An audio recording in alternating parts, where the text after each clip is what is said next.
And here he is, back for the first time in a long time, as promised, my old buddy from many years ago, Mr. Peter Lawrence at underscore Pete Law on Twitter. Pete, man, what's up? It's great to be back, man. It's always good to be on the war zone from the Dynasty Football days, Dynasty Football Factory days, I should say. Man, that's back 3 or 4 years. That's where you and me and Jerry and Jernigan and Kyle from the fellas, now of the SmackDown, so many of us came up and then we all went our separate ways. But you and I stay in contact. Before we get into the football, let's take a minute and talk about the hashtag FF Club. I think that's what's brought you back to Twitter. You've been taking a bit of a hiatus. You've always been a workout guy. Are you excited to be talking about fitness on the Angry Bird? I am. Fitness has always been a passion of mine. It started off really in high school. From a young age, I knew I wanted to get in the military. I'm sure when my parents first got me a GI Joe, my goal was always to jump out of planes, do scuba, blow stuff up. And, I had my grandpa, luckily, he's still around, but he was one of the first Canadian jet fighter pilots. He flew F-86 Sabres in the Canadian Air Force.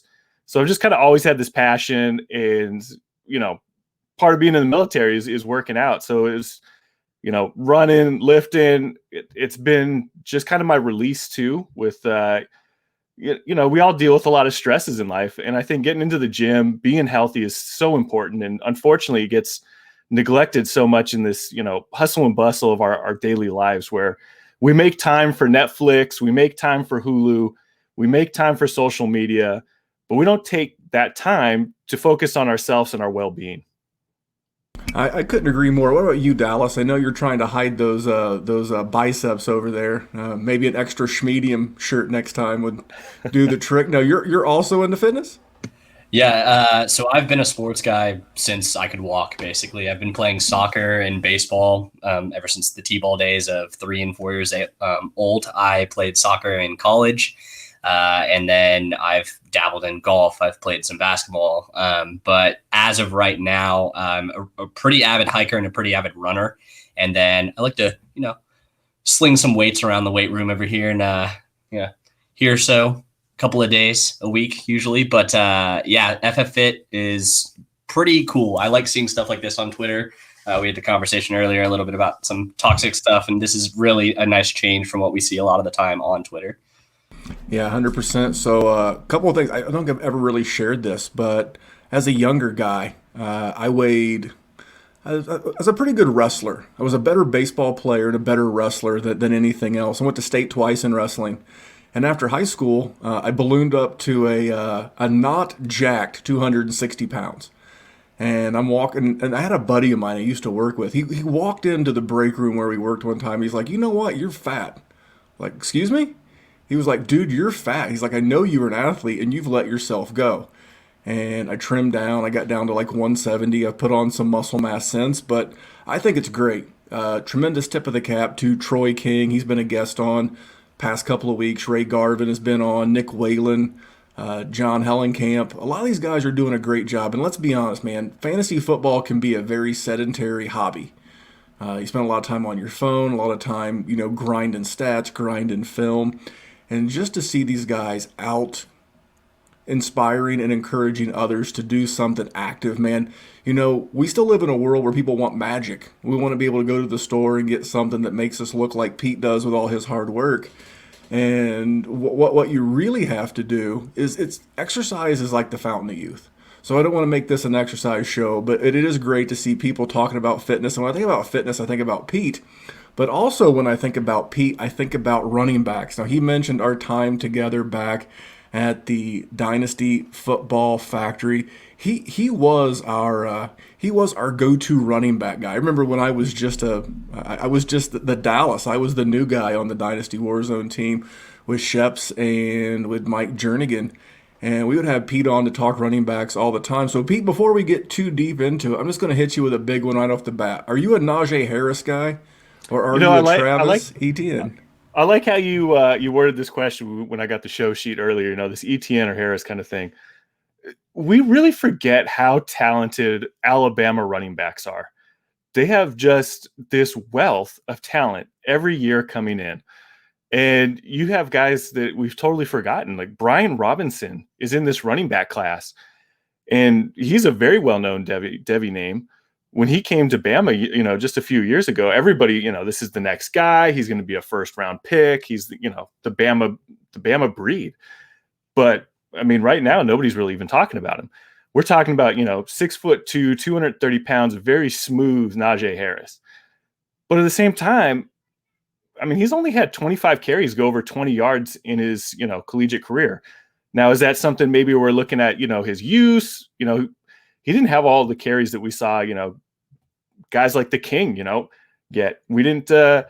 Does he have that top end speed that's really going to separate him at that next level to kind of make him, on par with King Henry?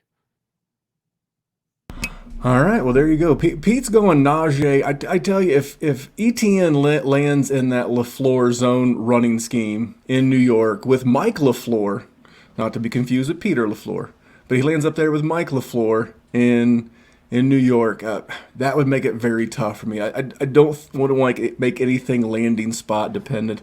But you have anything on Pete's call on Najee? Because I heard it said over the weekend that it's Najee and then everybody else, Dallas. Well, hold on. Let me say something. I'm not Team Harris, man. Oh, you're not? I'm a 1A, 1B. Oh, okay. ETN is – I think ETN's still my 1A. Oh, I think maybe landing spot's going to shift it. I don't think ETN is that 215 pounds that he came in at. I think is that some water manipulation? He's been taking that Celtec, man. It's like the early 2000s again, man. He went and got his Celtec Nitrotech pack. And he's bumping them LBs up, but he still blazed a 4, maybe let's call it a sub 4.40, 822 yards after contact. PFF so that's the 5th best in college football for this class. 43 missed tackles. Dude, I'm still Travis Etienne. Remember we gave Travis Etienne a hard time because he admitted like, hey man, I've got some flaws. I need to work on the receiving end of my game. Like what? Why did we go after him for that? Like he admitted, hey, I need to improve this in my game. And he did. That we should be, are we excited about that? Are we not? Harris is a good pass catcher. It's either way, man. I think you're 1A, 1B. So it's hard to go wrong. If you've got the 101 or 102 in a 1 QB league, you're in good shape either way of how this goes. Don't want to get too far into too many other rookies outside of give us the guy that you're not leaving your draft without. When you're doing your rookie, now you and I were in a league together. You're taking some time away, so you're not going to be in this draft with me. So I can pick your brain fairly and get an honest opinion. You don't have to shield me from any of your takes. Who is the rookie that you're going to make sure you do not leave your drafts without any position? I skipped over Dallas, man. I feel like he's got to answer this ETN or Harris question, man. I kind of jumped the gun on him, so. Yeah, if you want my take, I'm a Harris guy personally. ETN, don't get me wrong, he came back, he proved what he needed to, and it's great seeing him do the receiving side. But I think that was a lot of force feeding that happened specifically with both the offense and the fact of him going most likely to the coaching staff saying, hey, the only reason I'm not going to be the top back off in this year's draft is if I don't catch balls, so throw me the damn ball type of situation. Because, he literally ended the year as first in receptions, first in receiving yards, second in what was the stat? It was second in some another receiving stat, and so they were just pumping the ball to him. But I really like Najee Harris, and I understand the top speed being an issue. People like to compare him to Derrick Henry, even though they're not the same player. I see Le'Veon Bell coming out of college in Najee Harris, and that's what I'm sticking with. And if he has the same type of track, which is realistic as Le'Veon, where Le'Veon was never a burner, he was never a super high touchdown guy. He was just a ton of carries, ton of receptions, really consistent. I'm okay with that with Harris. And that's what I would prefer over the high upside or downside to an ETN. All right, we bought Pete a few minutes to think about which rookie he's not leaving his draft without, but I also want to know, does Najee Harris have a rap game? Does he have a rap game like Lev Bell, Dallas? It's not hard to be on par with Le'Veon Bell's rap game, so I'm going to go ahead and say yes. I think he's probably comparable. All right. Pete, have you ever heard any of Lev Bell's rap music, and who is the rookie you're not leaving without? I think I'm way too behind the time for any music these days. I've got too many kids. I've really got the Beauty and the Beast soundtrack, Moana. That's more my wheelhouse these days. But when we're talking about a rookie, I'm not going to leave the draft without Rondelle Moore, man. This is, we were just talking about the FF Fit Club. Rondelle Moore is the FF Fit Club. He's, that video of him squatting 600 pounds as a 5'9", we'll be generous, call him maybe 190, probably 185 at the most at the time. I'm all about Rondelle Moore, and I'm typically, size, speed, wide receiver guy. But man, if you're drafting in the back half of the first round, I'm not going to be wasting my time on really any of the rookie running backs. It's going to be, your Rondale Moores, your Terrace Marshalls, any of the wide receivers. That's who I'm going to be snagging up right there. I love it. I love Rondelle Moore as a yak guy. Now you used to host the Dynasty Yak, so you know all about that yak. Oh yeah. I don't think yak has a physical description. Just get the ball in his hands and let him work. I've seen him mock drafted to Kansas City, and I saw him mock drafted to Tampa Bay. And I think those are a couple of very interesting fits for him. Dallas, you a Rondelle Moore guy? Refresh my memory. Yeah, I'm a Moore guy. I like him. I do have quite a few receivers above him. I understand the yak ability and everything like that. It's just at the end of the day, I do fall into the same trap as a lot of people of I want prototypical size. It's the one thing you can't teach at the wide receiver position is, well, I guess two things, speed and size. So I have like a guy that rose up my board of the last month would be Terrace Marshall, where when the process started for me this year with the rookies, I didn't have him higher than Moore, but now I do. He's still in my top 6, but he is my 6th wide receiver. In your opinion, Dallas, is there a wide receiver with better talent after they have the ball in their hands than Rondelle Moore? Maybe a Jalen Waddle? Yeah, the thing is, I would say Waddle is a better wide receiver right now than what you're getting with Rondelle Moore. That's like the only issue.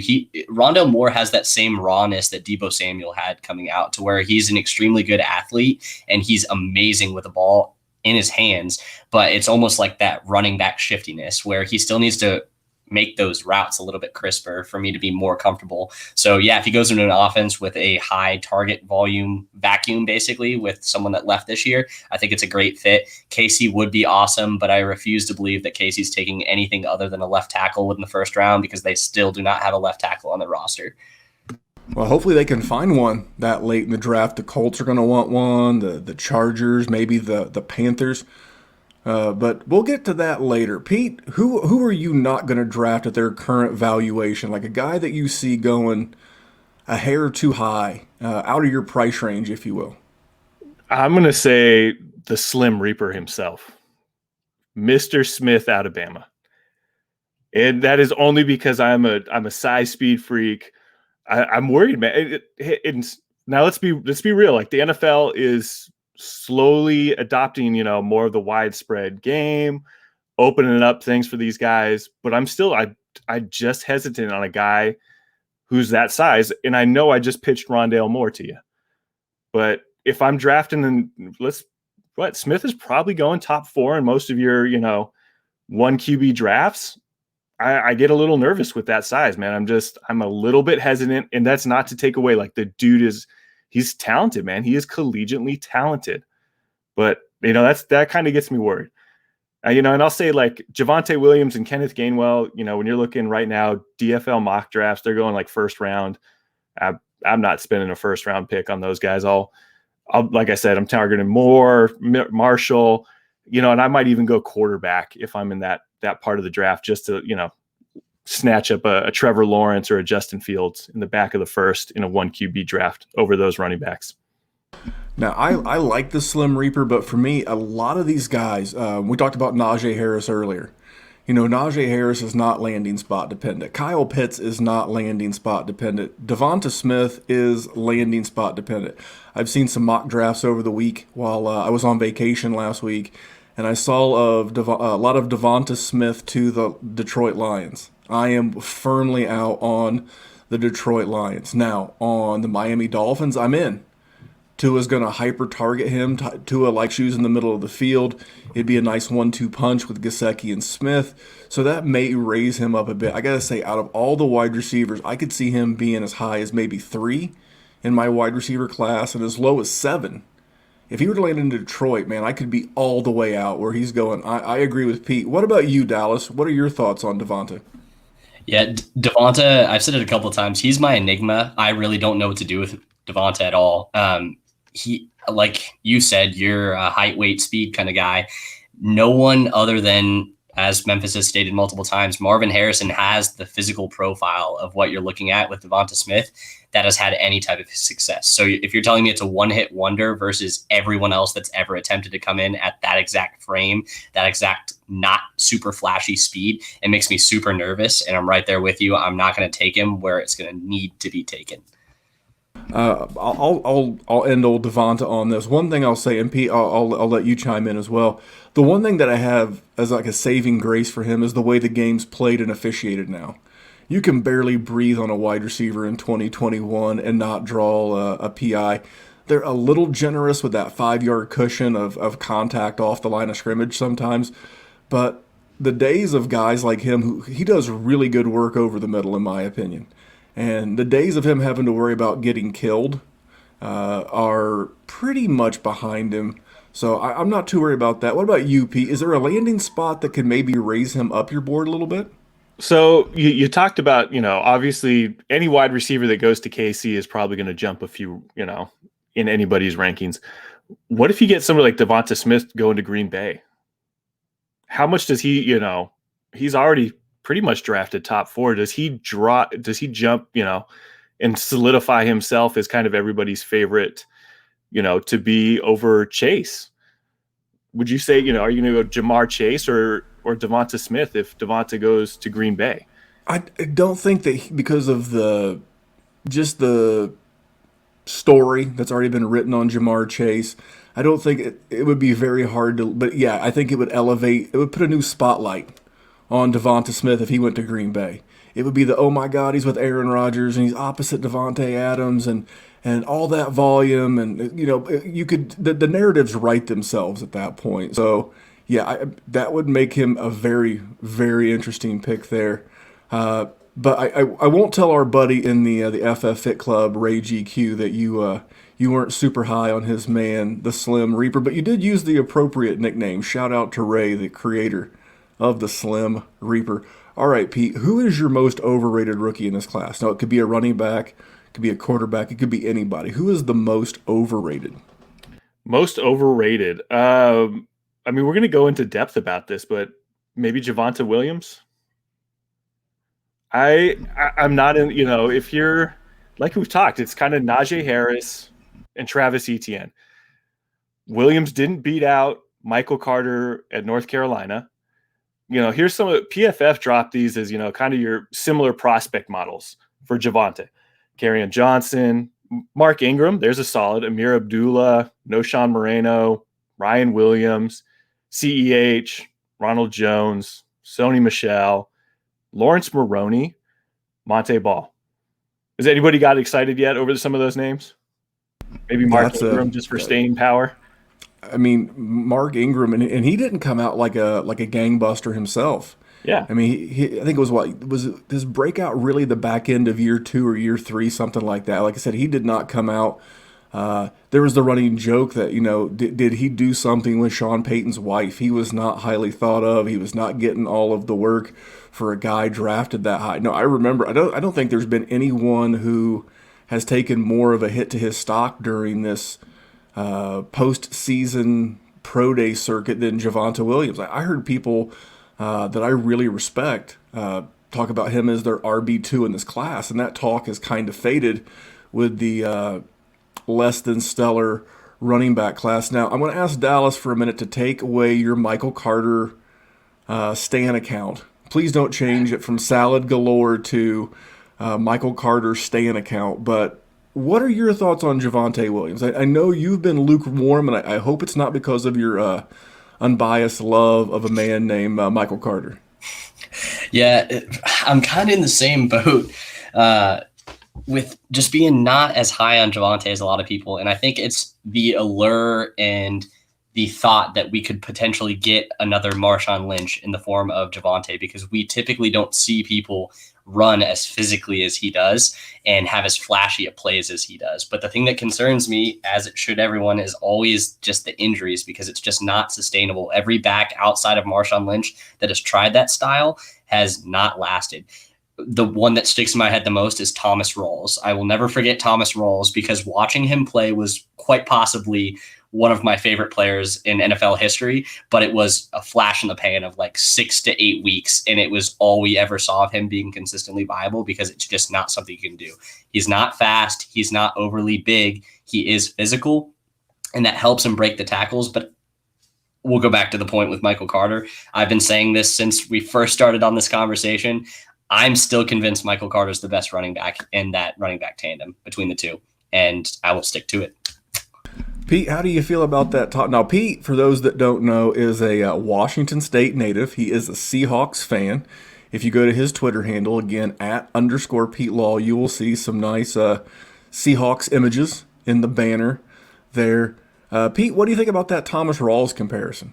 Oh, man, it brought me back. It was a little tear in my eye talking about Thomas Rawls. What a fun player to watch. But just like, I mean, you just can't maintain that. And if you're high on Javonte Williams, are people equally as high on Michael Carter? I don't see a lot of Michael Carter talk on Twitter. So, I mean, I took 40 days off.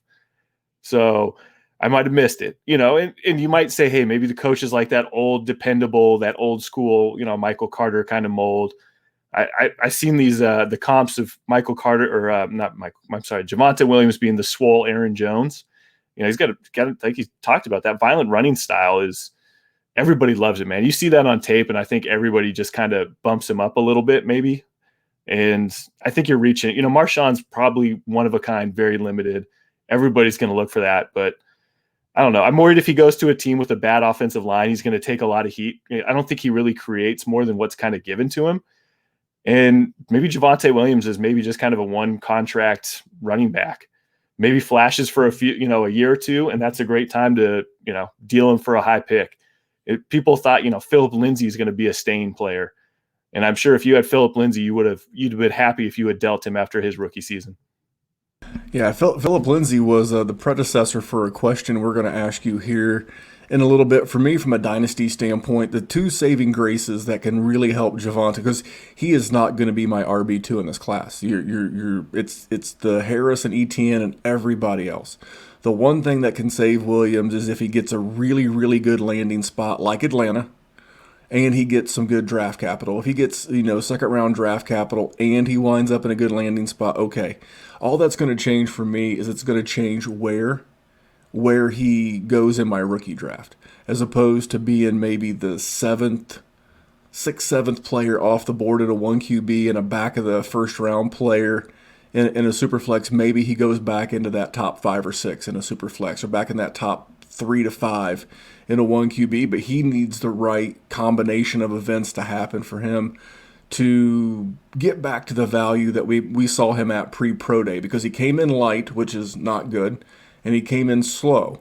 So you were under your weight goal and over your speed goal. You got those backwards. We wanted you to be 220 and we wanted you to run 4.5. And he didn't accomplish those. So Pete, we know you think Javonte's overrated. Who's underrated in this class for you? I'm not in love with this running back class. So I think your time to strike, obviously if you had a time machine, but if you really paid attention to a lot of the good minds in Devy Twitter, and, guys like Ray, guys like Nick Whalen, who told you, like, hey, and I think everybody knew it, 2020 hammer running backs. We didn't realize that there was going to be this, actually we talked about the entire draft class for years. It was incredibly hyped. And, then of course, come draft time, we all got, nervous, and we tried to find these warts with everybody. And maybe this is a so-so class where we're just, over analyzing the warts for these guys. Being out here on the West Coast, CJ Verdell, maybe there's an underrated name. He's really fast to the hole, but he gets locked in. He gets the tunnel vision. Still dealing with an injury from the college season. Jamar Jefferson from Oregon State. I think he's got really good pacing when he runs. He does that good job of changing up his step. but his top end speed is lacking. Man, what happened to Chuba Hubbard? That guy was gangbusters his sophomore season, and everybody was, hey, this dude is going to be, he's over ETN, he's over Harris, he's going to be the 101. And now I think he's like a second or third round pick in most rookie drafts. How about some Elijah Mitchell love? Right around a sub 4.4, 5'10", 200 pounds. Maybe that kind of change of pace guy, a dude you can get in the third, fourth round of your rookie draft and just kind of stash away, and maybe you get something. Dallas, what do you think about CJ Verdell? That's a name that we have not mentioned a lot this rookie season. We have, focused a lot on some of the bigger names, but what are your thoughts there? Oregon Duck, right? Yeah, so CJ is not a guy that a lot of people talk about. So he's coming out of Oregon. Like you said, tunnel vision is exactly how I would describe CJ, where a lot of the times you watch him, he's running directly into the back of his offensive lineman. And that's to a fault, yes, but that also is very nice. I like that from running backs to an extent because I want them to go north and south. I'm not a huge fan of dancers in the backfield. I know we just talked about Le'Veon Bell, but like for me, in the NFL, you don't have that same amount of time to do that as you would in college. So a guy who already is not predicating his game off of lateral agility, it's just north and south. He's like a poor man's Trey Sermon for me. And I like Trey Sermon more than most people do, personally, in this year's draft. But that's what I see when I have Verdell. I see him as kind of just a change of pace guy, that thumper, and he can be an effective goal line back if you bring him in, but he's never going to be a huge starter for you. So he's just going to be one of those touchdown dependent fill-ins maybe down the road. Man, I am obviously I'm really glad to have Pete on. Pete's an old friend, and I love talking ball with him. But man, it's nice to hear someone bring up the name CJ Verdell. I was in a Devy draft last year with Jerry, co-host of the War Zone, and we were talking about drafting him in a Devy draft last year. We ended up not doing it based off of the recommendation of Nick. He was like, you could probably do a little bit better. I don't remember the exact direction, but man, what a deep cut. All right, Pete, we got one more question for you, and then we're going to open it up to spend a little time with you about a topic you want to spend some time on. Give us your 2021 James Robinson. Now, whenever we hit our guest with this question, we're not asking you to give us the rookie that out of nowhere is going to finish as the RB5 in all of fantasy at the running back position.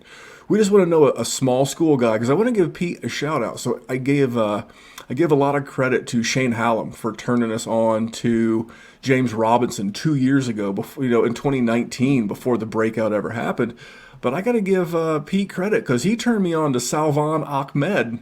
That was his boy who ended up making a little fantasy noise in Miami last year. And if the Dolphins don't take a running back, old Mr. Salvon could make some more noise this year. But Pete, who is your guy? Who is the lesser known, smaller school type back that we need to keep our eyes on? I honestly don't think I have a small school guy this year. I think we're going to be at such a disadvantage because of COVID and everything. It is going to be very hard. I think, just limited scouting, limited chance to really go out there and see guys. You have a lot of this stuff kind of being done online, where maybe if they had, the combine or anything, I think maybe a few names that aren't getting enough mentions. Brian Robinson, not a small school guy, but a forgotten back out of Alabama, very highly regarded recruit coming out of high school. Keelan Hill, nobody really talks much about him. It's not a small name, not a small school. Again, I mentioned Chuba. I think we're looking at the wrong thing. I think that sophomore season is more of what you should expect from him. I don't know, maybe, COVID and everything that he went through at Oklahoma State, especially with his coach, if he just became entirely disinterested in football this year, which is unfortunate for him because it's going to cost him, some money. It's very good that he, took his stances. It's very good that he spoke his truth. And the unfortunate part, though, is his play suffered because I think mentally he was taxed. I don't think he wanted to be out on the field for that team. One name we're forgetting, and it is a long shot, but man, Journey Brown. I will say every so often I go up in the search bar on Twitter and I type in Journey Brown and I just see, unfortunately he's dealing with a heart condition. where he had to retire from football. Man, if you watched him at Penn State, there was some talent there. And if there's any way that he can get back on the field, and that, you're talking about an absolute dart throw. I don't even think he's in MFL. I don't think he's going to be in player databases, but if you can stash him somewhere or just monitor that name, just put it in your Twitter, you set it to Google so that you're going to get an alert if that name pops up from time to time. Keep an eye for Journey Brown. Man, I would love that because I was mentioning that Devy draft Jerry and I did last year. We got sniped on him. We were looking at him, and I guess sometimes good things happen for bad reasons for other people. Dallas, you have anything before we turn this over to Pete? Yeah, I mean, just from a medical standpoint, I don't think it's viable. So just a little. Yeah. We're holding out hope, Dallas. Give us hope. I'm the guy who picks up Andrew Luck every February at MFL to drop him every July, because it's not so much that I need the roster spot. It's because I have a hope.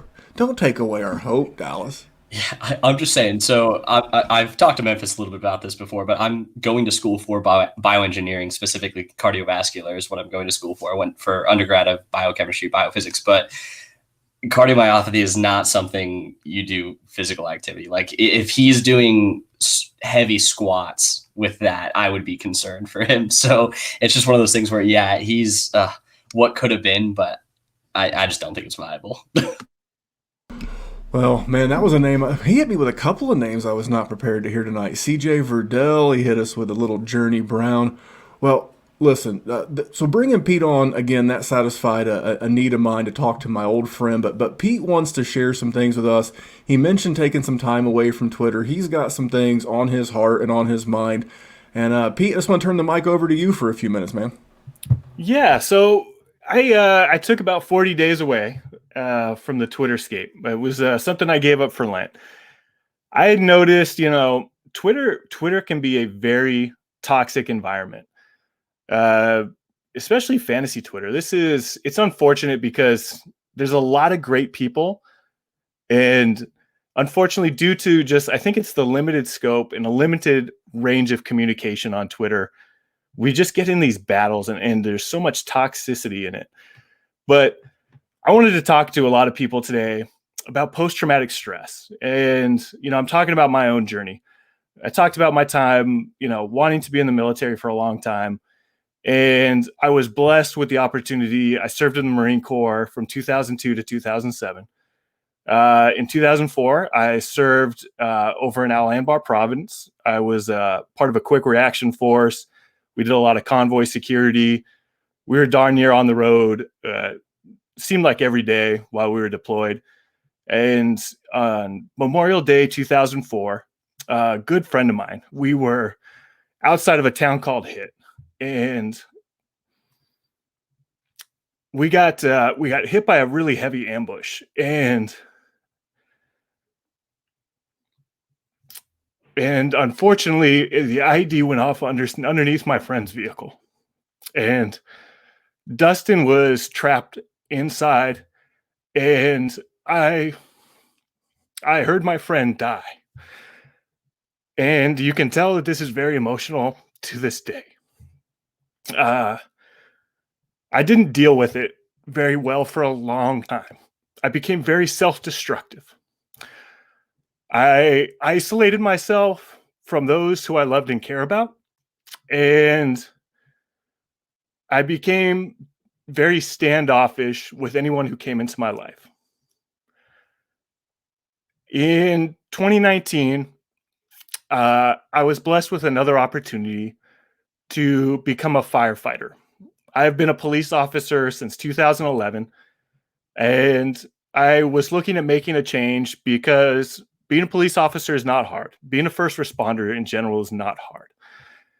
And as I've talked about, when I came back from Iraq, I did not handle things properly. I became destructive in relationships, in friendships, and in my personal life. The gym was really my only release, and it became an addiction to me. People can find that funny, but you can become addicted to anything. It was my release and my only avenue where I could control things in my life.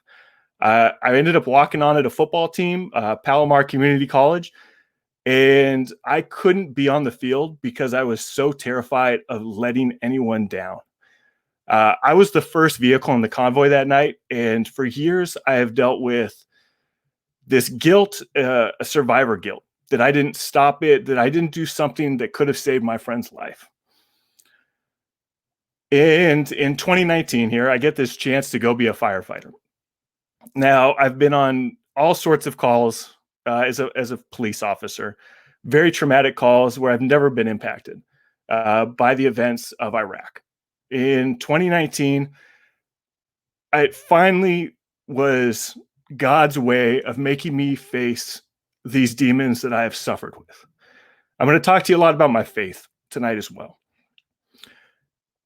I was at the fire academy, and during a training evolution, I started to go into a flashback. I did not know it at the time. Now, a lot of people have this misjudged thing about what post-traumatic stress is. I never became angry. I never, there's this idea that you get post-traumatic stress and it's like the movies, you become Rambo, you become, this overly violent person. It's not always the truth. A lot of what happens is we isolate and we self-damage ourselves. And as this flashback process started, I was at the academy, we were training, and I could smell, unbeknownst to me, I could smell Iraq again. I could feel the flames from the fire, and I could not focus on what I was doing. And this lasted about 4 hours. The academy came to a stop. The day finally ended, and I thought to myself, like, hey, I'm going to go home. I'm going to get my mind right, and we'll be back in the fight. I didn't know what was happening. I didn't know that it was a flashback.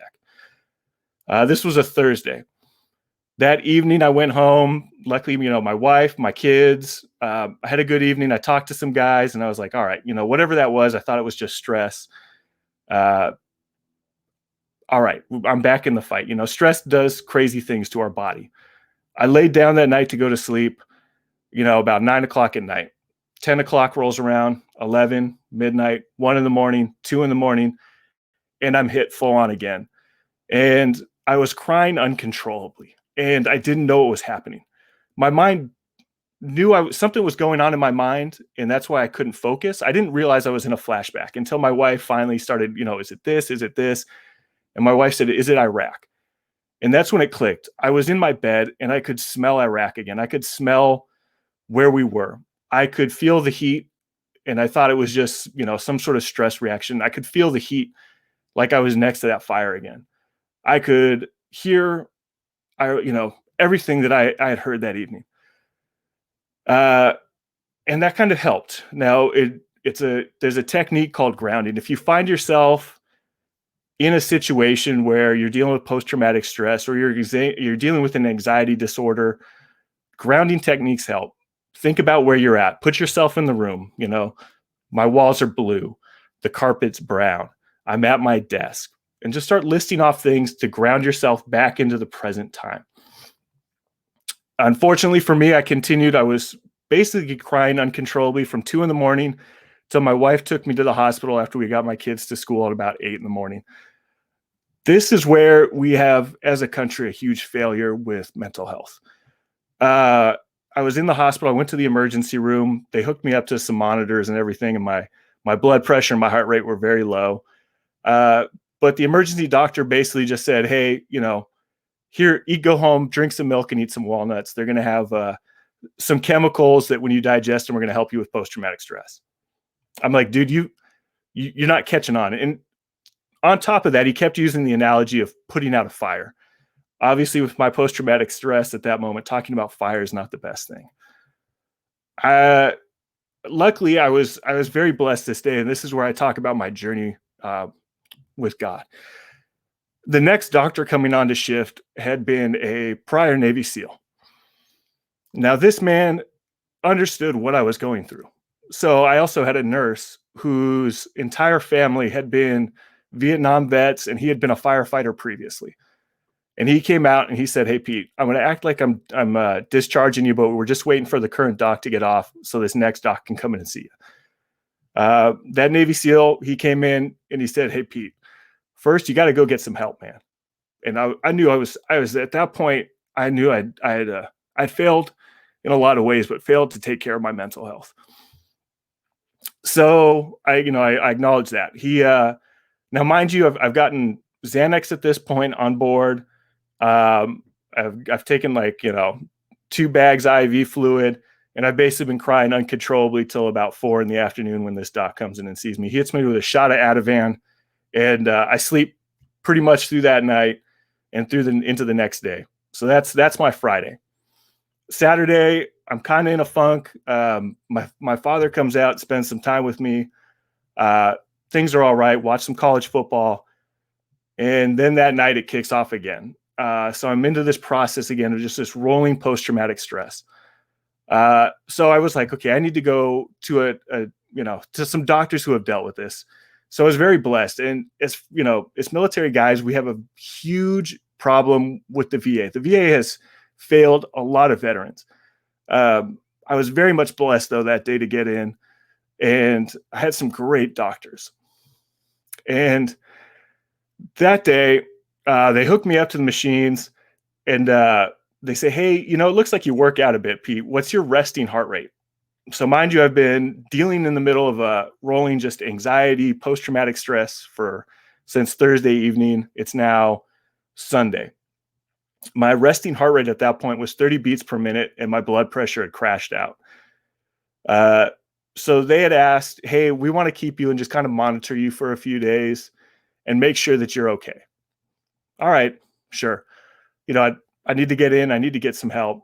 And unbeknownst to me, I didn't quite catch it, is they wanted me to go to the mental health wing. And now, mind you, I'd been a police officer about 2 weeks before this. I had just started what I believed was my dream job. And at this point, I'm walking in, admitting myself into a mental health psych ward. Now, I wasn't suicidal. I wasn't homicidal. I didn't want to harm myself or any of that stuff.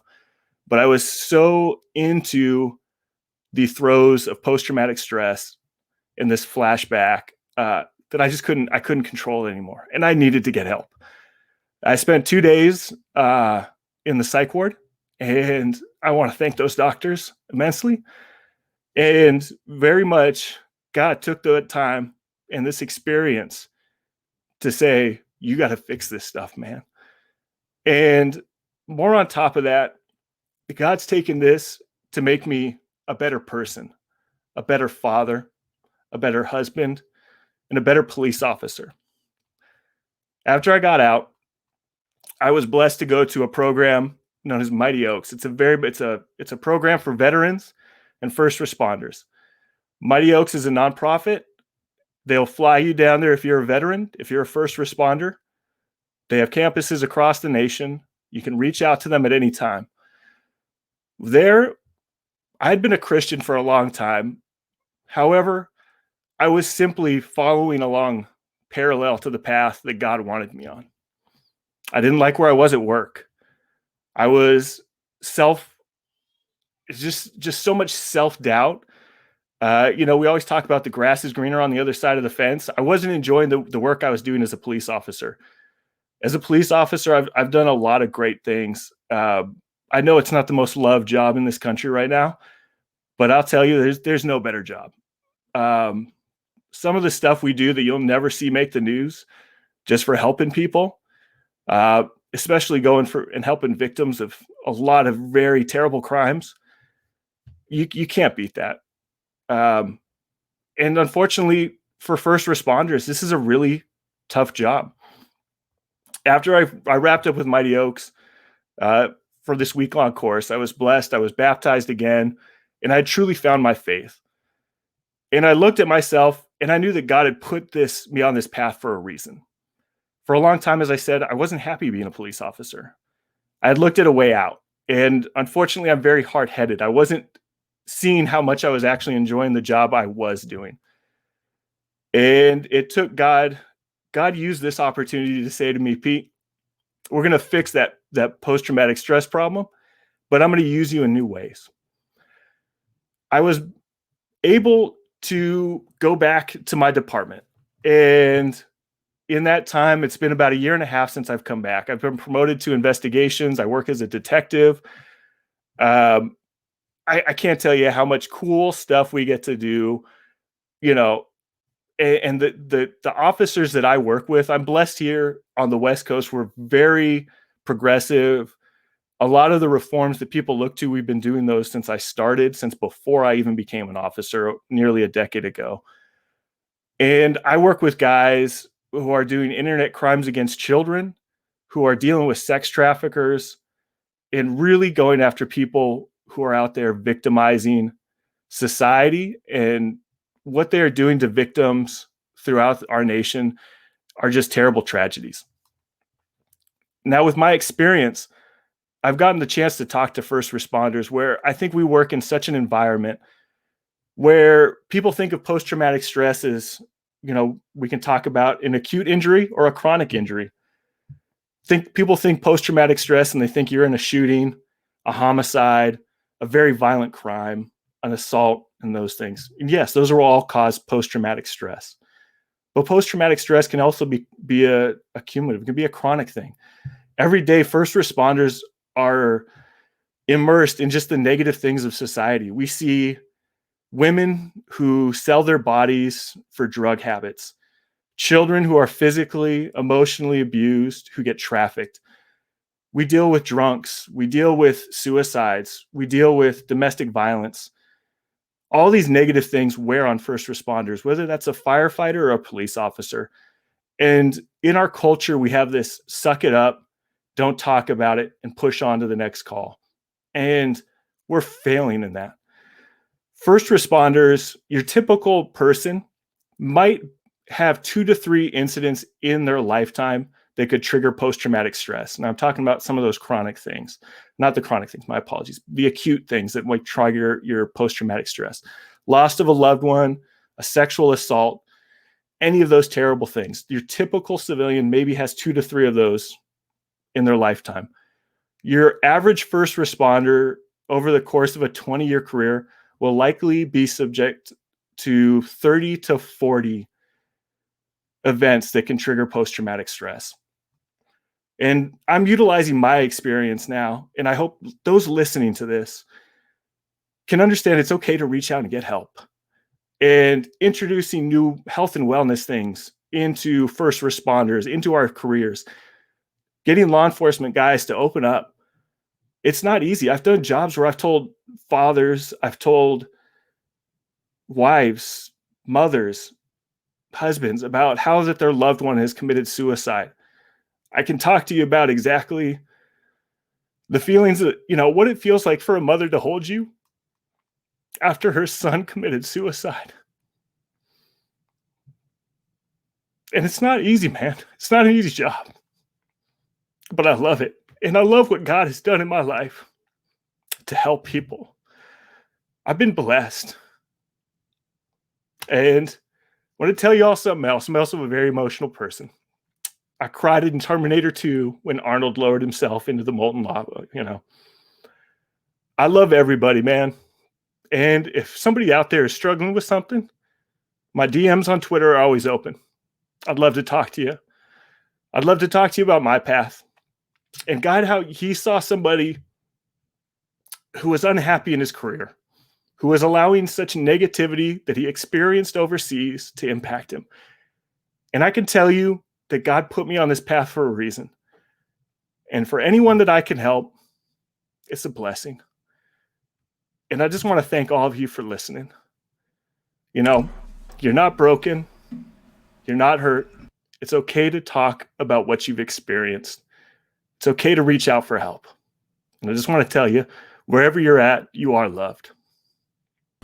Well, Pete, man, thank you so much for sharing your story and offering to be a resource for anyone struggling. I mean, I have never experienced anything like that, but to know that there are people like you out there willing to be an advocate and a resource for people who are struggling. And again, his DMs are @_Pete Law on Twitter. He is one of the nicest, most positive people I have ever met, and I'm glad to have been able to spend time with him tonight. Obviously, We do the football thing, but sometimes in life, there are other ways to use your medium besides just talk about football. So, Pete, thank you for sharing your journey.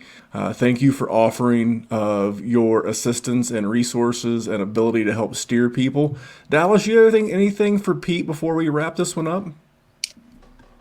Yeah, man. Thanks for opening up, being legitimately the truest and realest conversation I've had all week, and I'm going to have probably this year. I didn't say a lot. I got to hear it, and it means a lot. I come from a complete military family. Dad was career vet, grandparents on both sides career vets. Hypermasculinity is a extremely real thing in our country and our society right now, and it's definitely something that everyone that's a guy has to go through. So just having someone who's not afraid to actually open up about past trauma and emotion it feels good to be a part of it. So thank you again. Thank y'all, man. Yep. And remember, you have a commonality. I think like 240 million Americans have some kind of connection to the game of football. There you go. Hey, Pete, I heard you on a football podcast, and I'd like to talk to you about blank. Whatever blank is, Pete's a good guy, and I'm glad we had him on. But on behalf of Pete, Dallas, and myself, here at the Rookie Rundown, we are trying to make the world a better place. And tonight, we're just going to tell you on behalf of Pete, we're just trying to make the world a better place. We'll talk to you next time. Thanks for tuning in, guys.